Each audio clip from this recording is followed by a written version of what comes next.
존경하는 중앙운영위원회 위원 동지 여러분, 반갑고 감사합니다.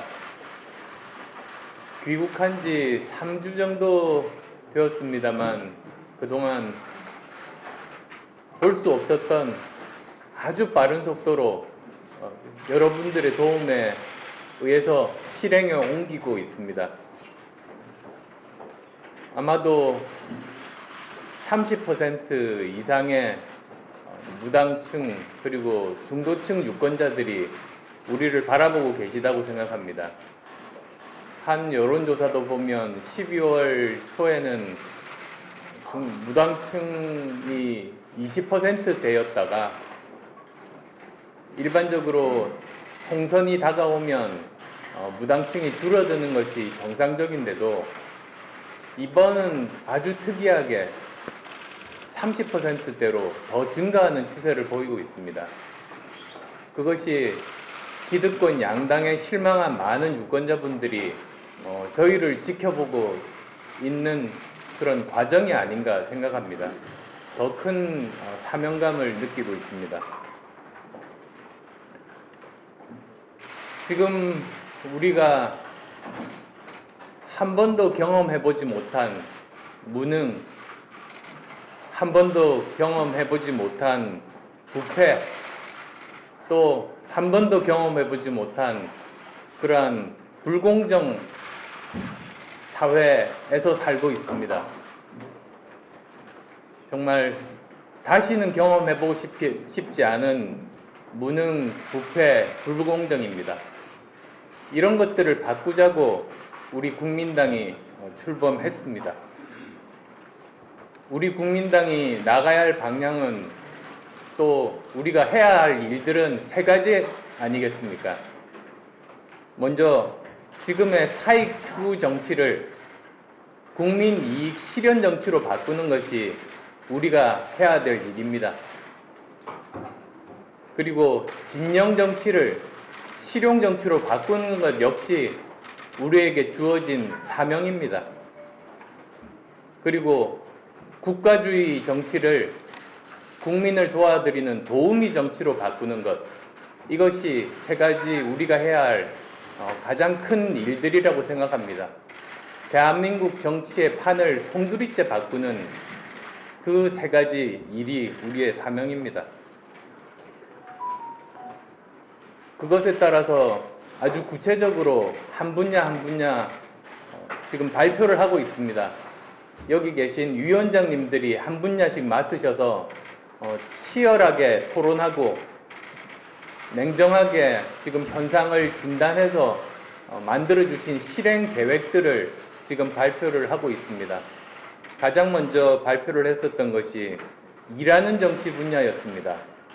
정당 개혁, 즉 우리 국민당은 작지만 더 큰 정당, 공유정당, 그리고 혁신정당이 되겠다는 발표를 했었습니다.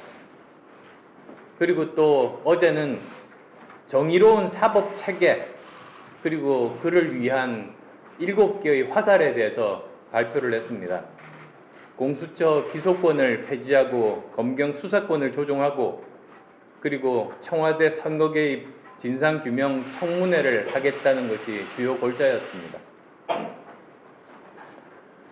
그리고 또 앞으로도 많은 발표가 예정되어 있습니다. 그것이 바로 우리 당이 하고자 하는 국민과의 약속 아니겠습니까? 가장 큰 도움이 됐던 것이 바로 지난 일요일에 지금까지 한 번도 없었던 형식의 창당 발기인 대회의 해커톤이었습니다. 거기에 참석한 많은 분들이 의견을 모은 결과 가장 중요하다고 생각하는 것이 세 가지가 나왔었습니다. 공정한 사회, 또 안전한 사회, 좋은 일자리였습니다. 저는 이 세 가지가 시대 정신이자 국민의 명령이라고 생각합니다. 그래서 내일은 공정한 사회를 만들기 위해서 구체적으로 어떤 일을 우리 국민당이 할 것인가에 대한 발표가 예정되어 있습니다. 오늘은 이 자리를 빌려서 일자리에 대한 그리고 미래 신성장 동력을 확보하고 역동적인 시장 경제를 구현하고자 하는 우리 당의 방향에 대해서, 생각에 대해서 간단하게 말씀드리고자 합니다. 지난달입니다. 1월 15일에 경제부총리가 이런 말을 했습니다. 2019년에 취업자가 증가하고 고용률, 실업 등 3대 고용지표가 개선이 돼서 양적인 측면에서 V자형 반등에 성공했다고 자평했던 적이 있습니다. 어떤 국민이 이 내용을 그대로 받아들일까 싶습니다. 현 정부의 일자리 만들기 통계 수치는 한마디로 불량식품 같습니다. 바깥은 멀쩡하게 치장했는데 내용이 문제가 많기 때문입니다. 물론 겉으로 보기에 고용지표가 수치상으로 나아지고 있는 부분이 있습니다. 지난해 연간 취업자가 30만 명 정도 증가했으니까요. 그런데 내용을 살펴보면 정말 심각합니다. 대표적으로 두 가지 정도 들 수가 있습니다.